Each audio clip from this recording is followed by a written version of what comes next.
Hello, si tu ne me connais pas, moi c'est Gabrielle, j'ai 23 ans, je suis passionnée d'énormément de choses, mais je parle surtout sur les réseaux de sport, de nutrition et un peu de lifestyle. Et ça, c'est typiquement l'intro de mon podcast. Et oui, effectivement, j'ai un podcast. Et je voulais compléter ce podcast par un type de vidéo un peu plus longue qu'il y aura sur cette chaîne YouTube. Pourquoi? Parce que j'ai envie de partager avec tout le monde mon entraînement, ce que je fais, pourquoi je le fais, comment je le fais. Et là, c'est surtout dans le cadre d'un entraînement marathon où j'ai envie de vous partager un peu ce que je mange, comment je m'entraîne, les difficultés, les fois où j'ai voulu abandonner, parce que ça arrive, oui, forcément. Et te raconter mon parcours et un peu d'où je viens. Alors déjà, qu'est-ce que je fais comme sport? Oui, évidemment, je cours vu que je prépare un marathon, mais je nage un peu aussi, je vais à la muscu aussi. Et je viens tout juste d'acquérir un vélo, donc j'ai un vélo aussi. Je peux pas dire que je fais du vélo parce que pour l'instant il me sert juste à faire maison, taf, taf, maison. Et encore pas tous les jours, voilà, parce que parfois j'ai besoin de me déplacer un peu plus loin ou j'ai besoin de matos, etc. Donc je prends ma voiture, mais pour l'instant il me sert à ça. Et donc d'où je viens, qu'est-ce que je fais, pourquoi courir un marathon? J'ai commencé my running journey, comme certains disent, en août 2023. Août 2023, c'était un moment où je venais de reprendre la salle, donc ça faisait 6 mois environ que j'avais repris la salle. Et tout ce que je voulais, c'était courir avec une amie. On s'était mis un peu le défi. Ses parents étaient marathoniens, donc elle voulait un peu leur faire plaisir en partageant ou essayant de comprendre une passion qu'elle ne comprenait pas du tout, parce qu'elle-même faisait aussi de la salle, mais elle avait jamais couru de sa vie. Moi, personnellement, j'avais déjà couru. Pourquoi? Parce que j'ai fait section sportive natation pendant mes années collège et même avant, mais pendant mes années collège surtout, j'ai fait section sportive natation et quand la piscine est fermée, on court et on fait de la préparation physique, ce qui arrive souvent à Noël, les piscines ferment. Et puis alors j'ai continué après la natation à faire de l'aviron pendant 2 ans. Et pareil, en hiver on peut rarement faire du bateau, on a besoin de continuer à faire du cardio même si on a les rameurs, vous savez. Mais parfois on va courir aussi de temps en temps, donc je courais un peu aussi à ce moment-là. Et puis après, d'abord j'ai fait de la musculation en salle, parce que c'est ce qui convenait le mieux avec mes horaires, avec ce qui était dans ma vie à ce moment-là. Et puis ensuite, il y a eu le Covid. Donc là, j'ai tout arrêté, en fait, la salle, enfin, comme tout le monde, on va dire. Mais moi, j'ai vraiment résilié mon abonnement à la salle.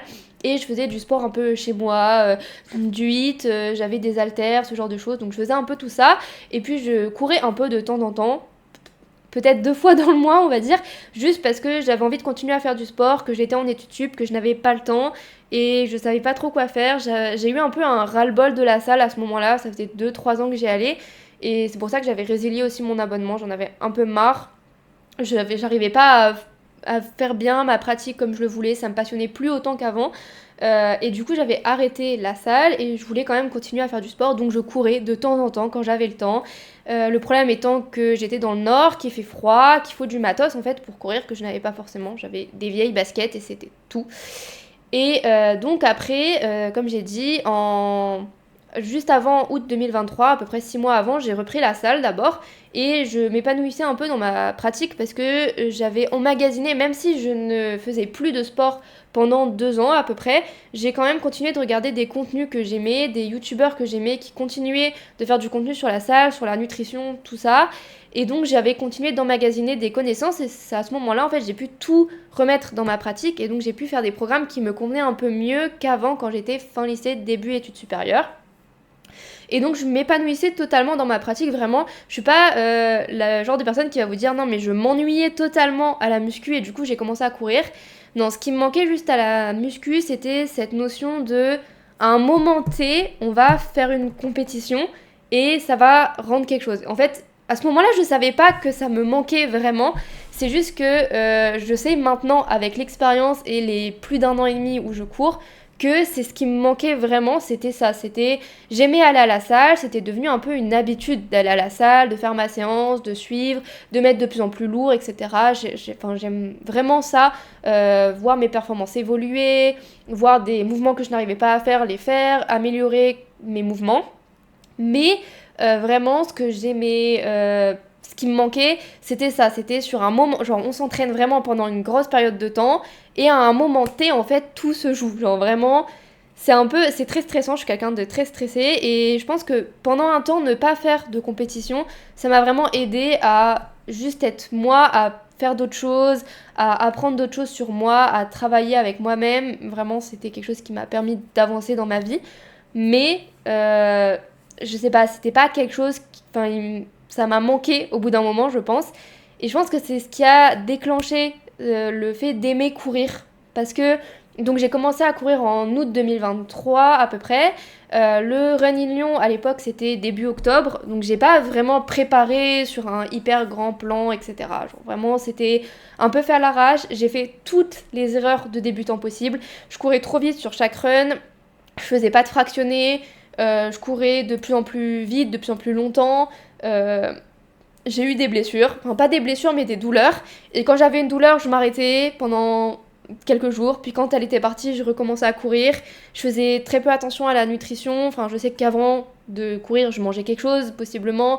Après courir, bah, je mangeais déjà parce que enfin j'avais déjà des bases de nutrition, une bonne vraiment base de nutrition à ce moment-là parce que j'avais emmagasiné vraiment beaucoup de contenu sur ça. Mais en running, je n'avais aucune connaissance. Tout ce que je savais pour moi, c'était bah il faut courir, et puis plus tu vas t'entraîner, plus tu vas pouvoir aller loin, plus tu vas pouvoir aller vite. Pour moi, c'était vraiment ça la base de courir. Alors qu'on sait que c'est pas vraiment ça la base, mais vraiment pour moi c'était ça. Et donc j'ai fait toutes les erreurs possibles et imaginables et à force d'avoir un petit peu des douleurs de temps en temps, j'ai commencé comme sur la nutrition, comme sur la musculation, à emmagasiner du contenu. Et c'est le moment où le running a un peu explosé aussi. Et donc j'avais énormément de contenu présent sur les réseaux pour me permettre de mieux courir. J'ai commencé à suivre Running Addict, à écouter des podcasts dans la tête d'un coureur. J'ai commencé à regarder... Donc je regardais déjà des youtubeurs qui faisaient du sport, tout ça. Et j'ai commencé à les re-regarder ou alors à regarder des vidéos anciennes que j'avais déjà vues. Par exemple, Eriflag sur le marathon, Bazinga, pareil, Allo Alaya qui a commencé à se mettre à la course. Et donc j'ai commencé à un peu manger un peu ces contenus pour voir comment ça se passait, qu'est-ce qu'il fallait faire. Donc j'ai commencé à ajouter des fractionnés, à courir un peu plus doucement, même si j'avoue au début l'endurance fondamentale c'était pas vraiment ça. Et j'ai commencé à m'imprégner vraiment de toutes les connaissances. Et j'ai couru du coup mon 10 km. J'avais prévu de le courir en 1 heure au moins, j'ai réussi à le courir, je l'ai couru en 1 heure tout pile, vraiment. Sachant que du coup je courais depuis vraiment un mois et demi et encore, il y avait eu des pauses, je courais 2 fois dans la semaine, 3 fois parfois, enfin c'était vraiment pas, il y avait rien qui allait. À partir du moment où j'ai réussi à courir 10 km, bah, je les ai courus et j'ai couru 2 fois 10 km avant ma course. Il y a vraiment rien qui allait. La veille de la course, j'ai pas fait de petits runs pour essayer, etc. J'ai été un peu au talent. Et comme j'avais déjà couru auparavant, que j'avais déjà une base sportive, je suis pas le genre de personne à vous dire non, mais j'avais aucun cardio ou je n'avais pas de base sportive. J'avais un minimum de base sportive, même si j'ai perdu énormément en cardio. Mais j'avais quand même une base qui était là et qui est revenue assez vite. Donc j'ai eu ça qui m'a un peu sauvée. Mais du coup, j'ai fait mon premier 10 km en 1 heure tout pile. Et à partir de ce moment-là, vraiment, le running a encore plus explosé sur les réseaux. Et je me suis dit, je vais pas me contenter de ça. Alors, à la base, vraiment, c'était juste un défi avec une amie de courir le 10 km. Et c'est bon, genre après, bah, soit je continue si j'aime bien, mais j'avais pas prévu de refaire de cours, j'avais pas prévu d'aller plus loin, j'avais pas, tout ça, ce n'était pas prévu du tout. Mais du coup, à partir, donc je cours le 10 km, je suis hyper contente de ma performance, la course s'est hyper bien passée, j'ai pas voulu abandonner, j'ai couru plus vite que ce que je courais à l'entraînement, j'ai remarqué que je courais plus vite que ce que je faisais à l'entraînement. L'ambiance de la course était folle, vraiment, si vous voulez faire un Run in Lyon, allez-y. Enfin, je trouve qu'il y a vraiment beaucoup de monde, tous les gens s'aident, enfin, c'est sur les quais, tout ça, donc il y a vraiment du monde autour aussi qui peut t'aider à courir la course, donc je recommande cette course vraiment. En tant que première course, je pense que c'était une des meilleures premières courses que j'ai pu faire. Et donc j'ai fait ce premier 10 km. Ensuite, il y a eu une période un peu de down, etc. Parce que c'est Lyon, il fait super froid. Je n'avais pas trop de matériel pour courir. Donc j'ai eu un peu un down, mais je continuais de courir minimum 2 fois par semaine, parfois 3 fois. Je courais un petit peu, etc. Et puis j'ai commencé à me renseigner et je me suis dit, d'accord, donc là j'ai fait un 10 km. Pourquoi pas tenter de m'entraîner pour un 21 km, voilà, pour un semi-marathon. Voilà, je sais pas pourquoi, dans ma tête, je me suis dit, bah, let's go, on y va, on va se challenger, on va se repousser nos limites, on y va, quoi. Et donc j'ai commencé à courir un peu plus. Et à partir de janvier 2024 surtout, là j'ai commencé à me faire un petit planning d'entraînement, mais un peu à ma sauce par rapport à ce que j'avais écouté, etc. Je sais pas si c'est la meilleure des choses à faire, mais j'ai commencé à faire ça. Donc je me suis mis un fractionné par semaine, une sortie d'endurance fondamentale et une sortie longue par semaine. Ça me faisait 3 entraînements dans la semaine. Et donc j'ai commencé à courir au fur et à mesure. Bon, je me suis blessée. Si vous écoutez mon podcast, vous le savez. Je me suis blessée. Pourquoi ? Parce que je faisais pas vraiment de l'endurance fondamentale déjà et j'ai voulu ajouter trop de kilomètres d'un coup sur mes sorties longues, trop de volume. En fait, je courais pas si vite que ça, mais j'avais trop de volume, donc je me suis fait mal à l'adducteur. Donc j'ai fait de la marche, course alternée, tout ça, jusqu'à mon semi-marathon qui finalement n'était pas le mieux préparé du monde parce que le mois d'avant, je n'avais pas pu faire de sorties longues, je n'avais pas pu courir longtemps, tout ça, parce que j'avais des douleurs à l'adducteur et j'étais toujours en marche-course. J'ai même pensé à abandonner, je me suis dit non mais en fait je ne vais pas le courir. À un moment vraiment je me suis dit je ne vais pas le courir.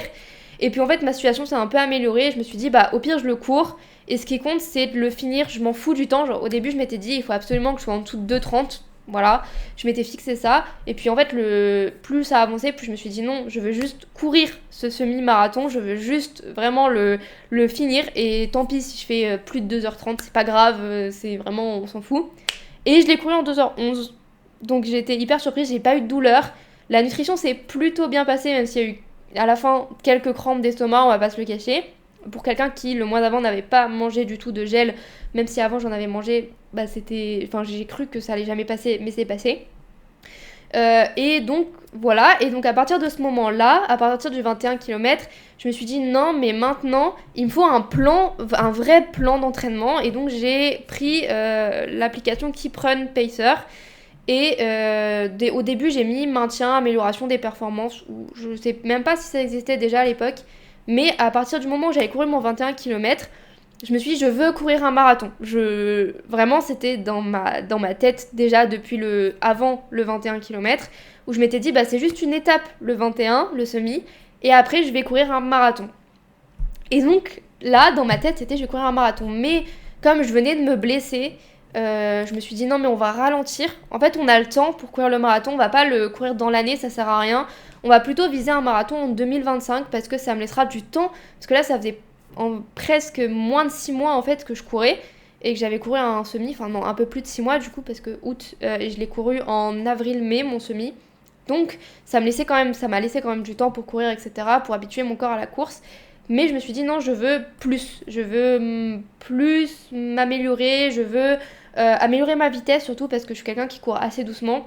Et donc je veux améliorer tout ça avant de courir un marathon. Il faut du temps, il faut que je me laisse du temps parce qu'en fait sinon je vais finir... Alors ma blessure était vraiment minime, on va dire, c'était pas une grosse blessure, mais c'est quand même une blessure qui m'a fait ralentir, qui m'a fait de la marche-course, qui m'a fait un peu stagner dans mes performances, tout ça. Et je me suis dit non, ce que je veux, c'est courir longtemps, je veux courir plus longtemps que juste 1 an et demi, je veux courir toute ma vie si j'en suis capable, peut-être que je changerai de sport à un moment, mais en tout cas pour l'instant je me vois pas m'arrêter de courir, j'aime ce sport vraiment, même si c'est un amour-haine et je pense que c'est tout le monde comme ça, mais j'aime ce sport. Et donc du coup je me suis dit non mais Gabrielle, prends ton temps, va doucement, et je vous recommande aussi si jamais vous m'écoutez et que vous préparez un marathon, d'aller doucement, de prendre les petits pas par petits pas, même si je vais courir un marathon alors que ça fera moins de 2 ans que je cours, mais allez-y petit pas par petit pas. Et donc du coup je me suis dit oui bon, ce que tu veux améliorer pour l'instant c'est ta vitesse, on va être en été donc il va faire chaud, qu'est-ce que tu fais ? Je me suis inscrite à un 10 km en septembre. Je me suis dit ça fera presque 1 an que j'aurais couru mon premier 10 km, je veux me challenger, je veux voir.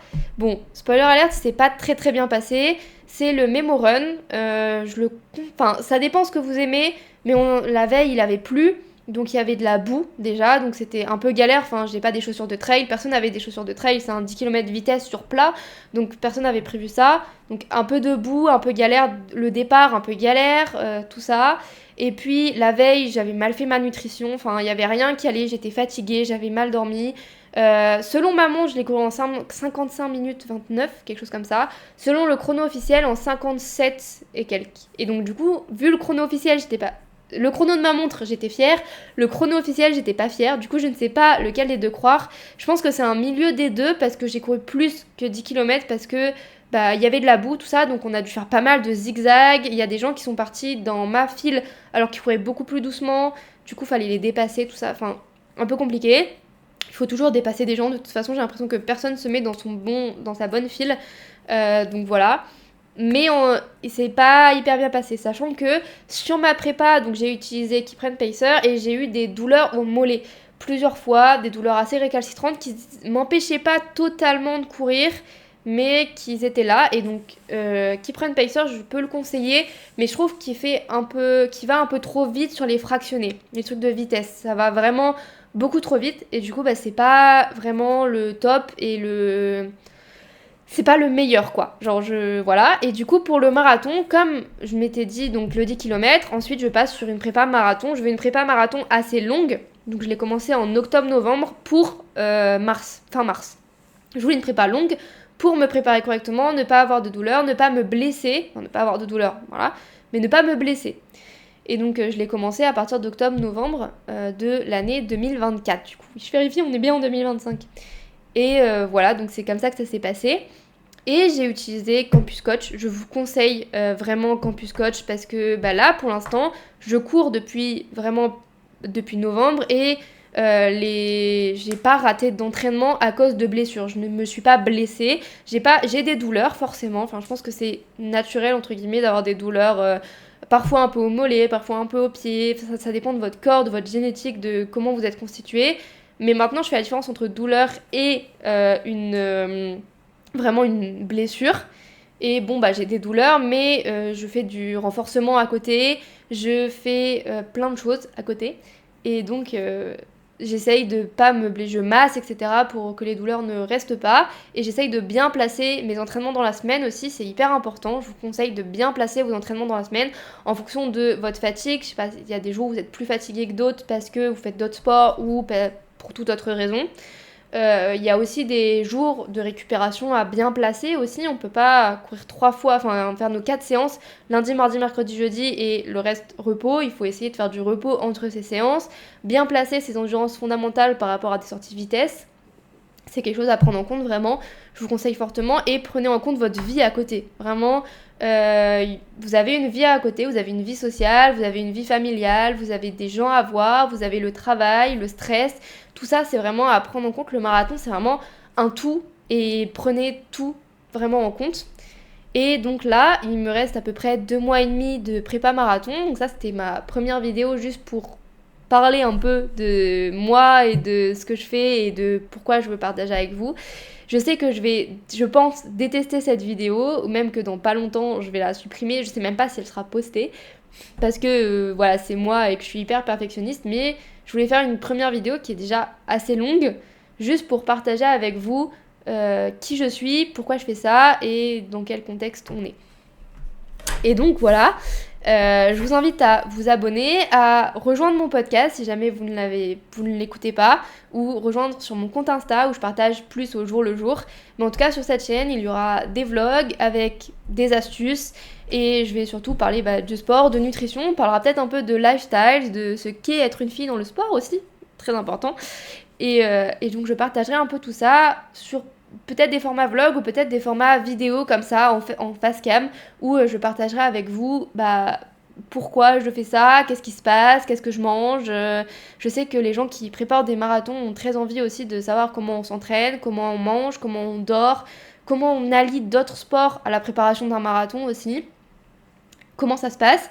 Et je partagerai avec vous tout, même les moments où je vais abandonner, même si je pense que là c'est bon, j'ai assez voulu abandonner. Même s'il me reste mes plus grosses semaines d'entraînement, vraiment, elles me font peur. Genre des semaines à 4 ou 5 heures de course à pied, quand je me dis qu'il y a 1 an, je courais 1 heure, 1 heure et demie, 2 heures grand maximum par semaine.